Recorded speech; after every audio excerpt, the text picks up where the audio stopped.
नवार्ण मंत्र के विनियोग, न्यास और ध्यान आदि करके फिर नवार्ण मंत्र का जप करना चाहिए।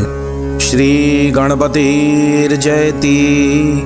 ओम अस्य श्री नवार्ण मंत्रस्य ब्रह्म विष्णु रुद्रारीशयः गायत्रयुष्णी गणुष्टुप्स छंदांसी श्री महाकाली महालक्ष्मी महासरस्वत्यो देवता ऐं बीजं ह्रीं शक्तिं क्लीं किल्कं श्री महाकाली महालक्ष्मी महासरस्वती प्रीत्यर्थे जपे विनियोग है। इसे पढ़कर थोड़ा जल भूमि पर गिरा दें। इसके बाद न्यास वाक्यों में से एक एक का उच्चारण करके दाहिने हाथ की उंगलियों से क्रमशः सिर, मुख, हृदय, गुदा, दोनों चरण और नाभि इन अंगों का स्पर्श करें। ऋष्यादि न्यास है।